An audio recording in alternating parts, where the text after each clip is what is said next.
सभी को सादर नमस्ते। देववाणी संस्कृतम यूट्यूब चैनल में आप सभी का हार्दिक अभिनंदन है। मित्रों, महर्षि मनु की शिक्षाएं शेयर कर 1 करोड़ लोगों तक ऑनलाइन पहुंचाइए, यह निःशुल्क अभियान है। ये महर्षि मनु द्वारा प्रणीत मनुस्मृति है।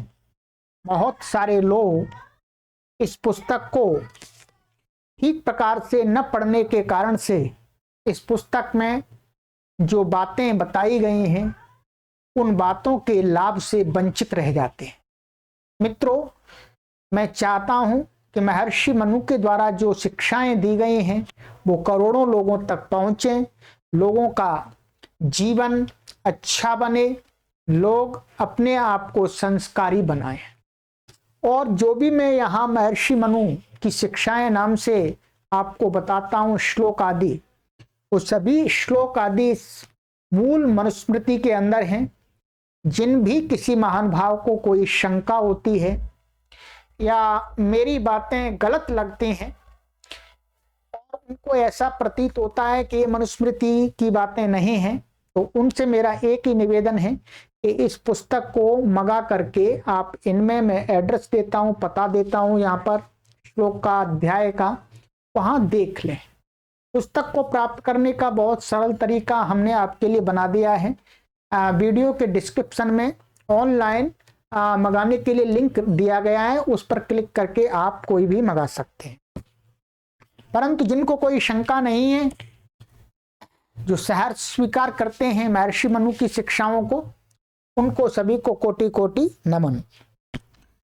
और अधिक जानकारी के लिए आप व्हाट्सएप पे जुड़ सकते हैं। ये वेबसाइट है, इस वेबसाइट पर विजिट कीजिएगा, आपको मनुस्मृति मिल जाएगी। ठीक है,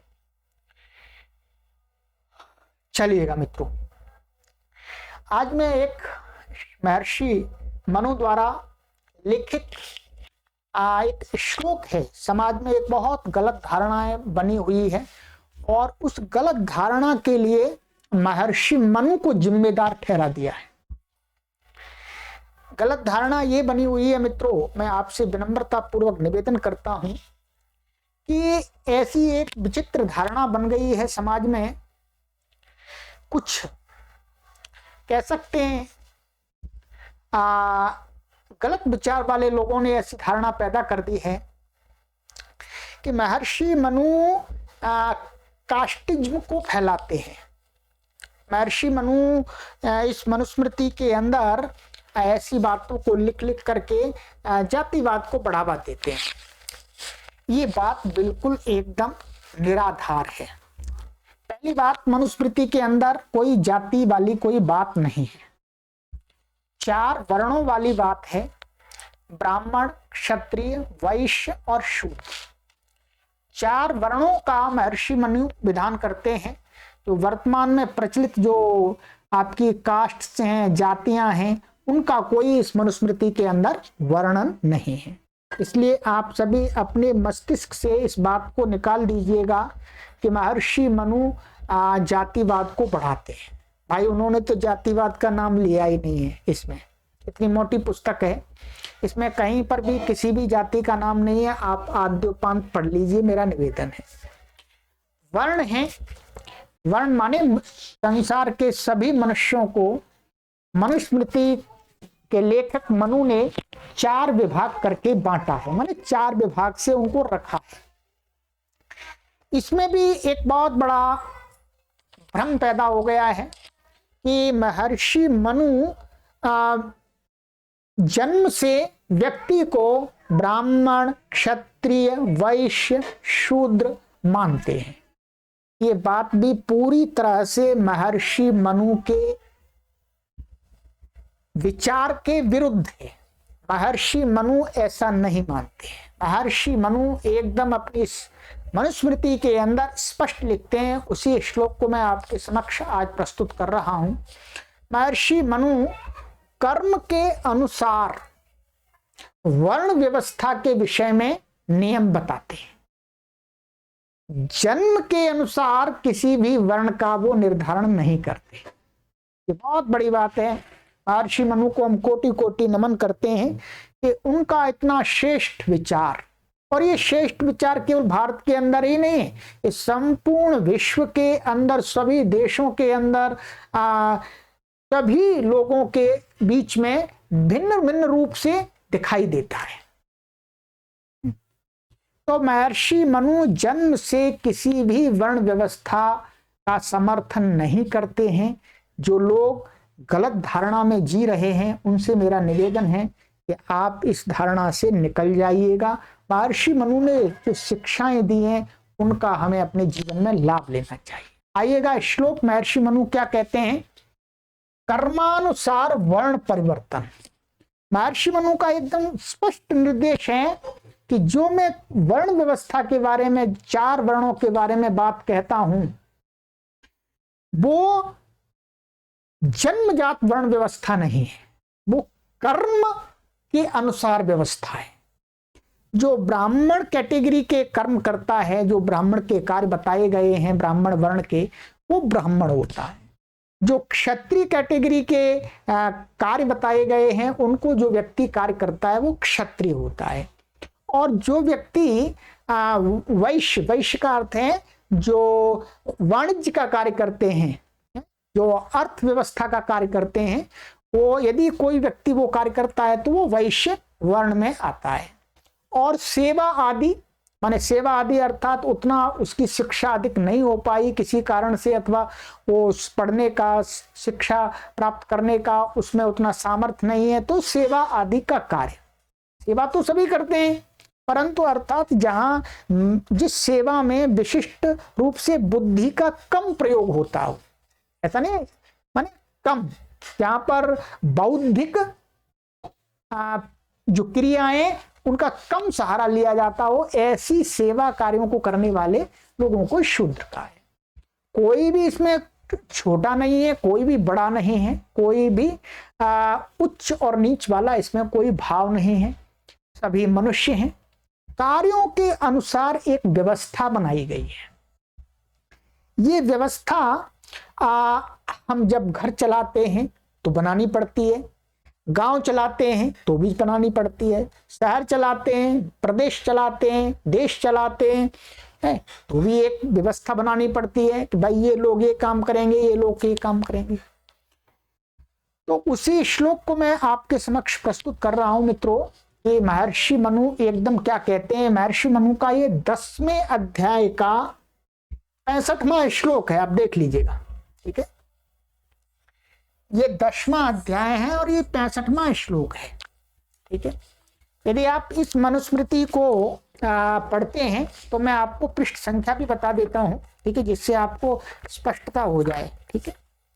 क्योंकि समाज में बहुत सारी भ्रांतियां उत्पन्न हो चुकी हैं, जिससे समाज में बिखराव पैदा हो रहा है। वो बिखराव मनुष्य जाति के लिए अच्छी बात नहीं है।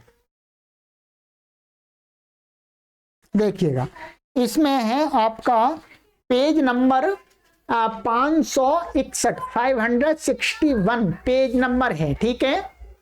तो इस पर आप देख लीजिएगा, यहाँ पर ये श्लोक लिखा हुआ है। ये जो मैं पढ़ रहा हूं, मैं पढ़ के बताता हूं आपको, चलिएगा देखिएगा। महर्षि मनु कहते हैं, शूद्रो ब्राह्मणतामेति ब्राह्मणश्चैति शूद्रताम क्षत्रिया जातमेवं तु विद्यात वैश्यात तथैव च। ये संस्कृत का श्लोक है, क्योंकि सभी श्लोक तो संस्कृत भाषा के अंदर है, ठीक है। अब इसका अर्थ मैं आपको बताता हूं, फिर शब्द से भी बता दूंगा, ठीक है। ये अर्थ लिखा हुआ है इसका मित्रों, देखिएगा, देखिएगा, ठीक है। देखिएगा, अर्थ है इसका, जो शूद्र कुल में उत्पन्न होके ब्राह्मण, क्षत्रिय और वैश्य के समान गुण, कर्म, स्वभाव वाला हो, तो वह शूद्र ब्राह्मण, क्षत्रिय और वैश्य हो जाए। वैसे ही जो ब्राह्मण, क्षत्रिय और वैश्य कुल में उत्पन्न हुआ हो और उसके गुण कर्मानुसार शूद्र के सदृश हों, तो वह शूद्र हो जाए। अभी इसको समझा देता हूं मैं आपको, अभी देख लीजिए। वैसे क्षत्रिय वैश्य के कुल में उत्पन्न होके ब्राह्मण व शूद्र के समान होने से ब्राह्मण और शूद्र भी हो जाता है। अर्थात चारों वर्गों में जिस जिस वर्ण के सदृश जो जो पुरुष व स्त्री हो वह उसी वर्ण में गिनी जावे। ये इसका श्लोक का अर्थ है, ध्यान देंगे। अब श्लोक के शब्दों को देख लीजिएगा, मैं श्लोक के शब्दों में समझा देता हूं। यहां कहते हैं महर्षि मनु, शूद्रो ब्राह्मणताम एति, यदि कोई शूद्र है, शूद्र अर्थात ऐसा मानिएगा इसको, जैसे मैं हूं, यदि मेरे माता पिता सेवा का काम करते हैं, अर्थात बौद्धिक सेवा नहीं, मुख्य रूप से जिसमें शिक्षा का कार्य अधिक नहीं है, ठीक है, यदि उस प्रकार की सेवा करते हैं और मेरा जन्म वहां हुआ है, तो प्रारंभ में मुझे क्या देखा जाएगा, एक शूद्र कुल में। ये क्या है, हमारे मन में, मस्तिष्क में ये शूद्र शब्द ऐसा बैठा दिया गया है कि अरे शूद्र सुनते ही हमारे अंदर एक ऐसी भावना पैदा हो जाती है कि हम छोटे हैं। ऐसा बिल्कुल भी नहीं है। जैसे ब्राह्मण शब्द है वैसे ही शूद्र शब्द है, जैसे ही क्षत्रिय शब्द है वैसे ही शूद्र शब्द है, जैसे ही वैश्य शब्द है वैसे ही शूद्र शब्द है। शब्द हैं, ये चारों शब्द ही हैं और चारों शब्दों के अपने अलग अलग अर्थ हैं। तो शब्दों में तो कोई ऊंचा नीचा कुछ भी नहीं है, ठीक है।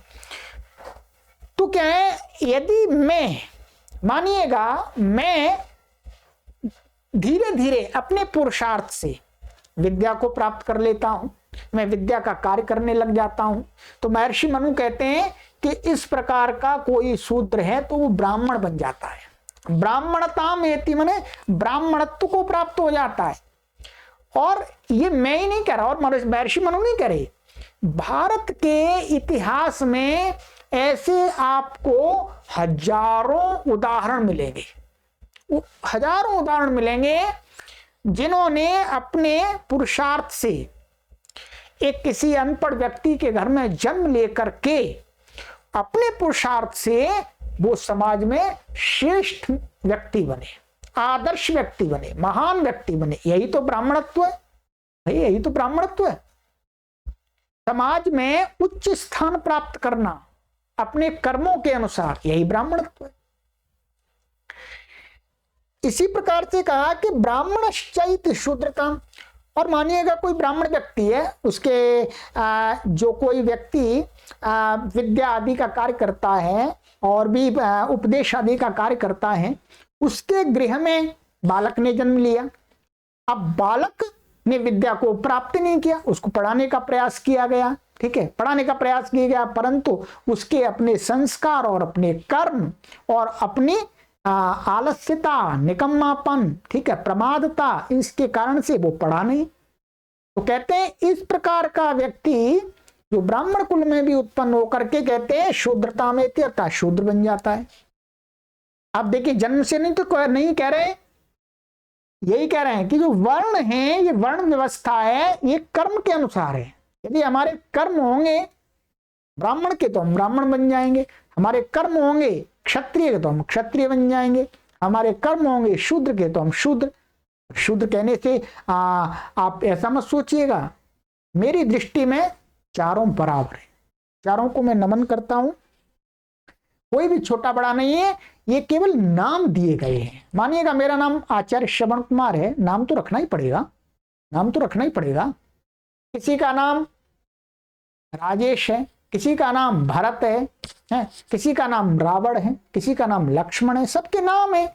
नाम अर्थात तो उसको समाज में नाम के माध्यम से हम कुछ अपने कार्यों का संपादन कर सकें आसानी से, इसलिए नामकरण किया जाता है।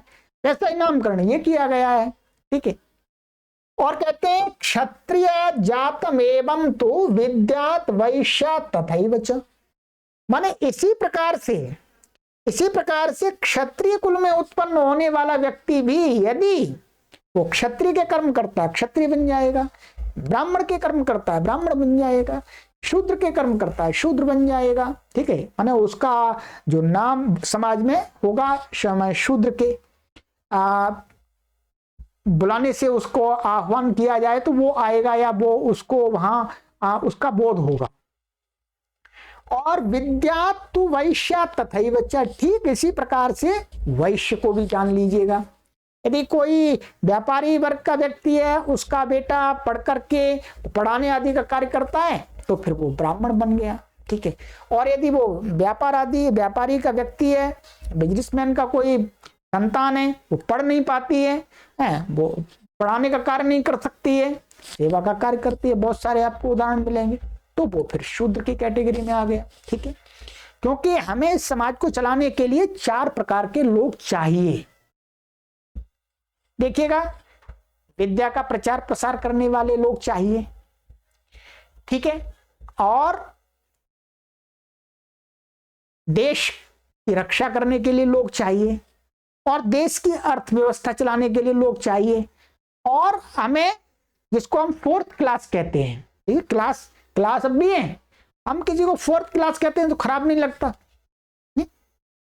तो क्या है, जो एक पारिश्रमिक जीवन जीने वाले लोग, माने जिसमें हार्ड वर्क अधिक होता है, तो उस प्रकार के लोगों की भी आवश्यकता होती है। यदि ऐसे लोग नहीं होंगे तो कैसे समाज चलेगा? बिजनेसमैन कहां से बिजनेस कर लेगा, ठीक है, बिजनेसमैन कहां से बिजनेस कर लेगा? बिजनेसमैन को भी तो परिश्रम करने वाले लोग चाहिए।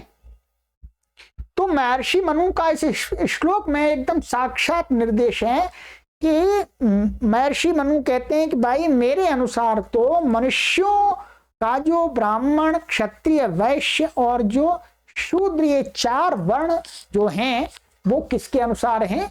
कर्म के अनुसार है। जो कर्म जैसे करता जाएगा वो वैसे बन जाएगा, ठीक है। आप देखते होंगे, आज भी देखते होंगे कि भाई यदि अध्यापक अध्यापक का बेटा यदि पढ़ाता नहीं है तो उसको कोई अध्यापक नहीं बोलता, कोई अध्यापक बोलेगा? यदि वो अध्यापक का बेटा दुकान चलाने लगे तो उस दुकान पे बैठे हुए व्यक्ति को, उसके बेटे को कोई भी अध्यापक नहीं बोलेगा, या बेशक अध्यापक का बेटा हो, कोई परेशानी नहीं है।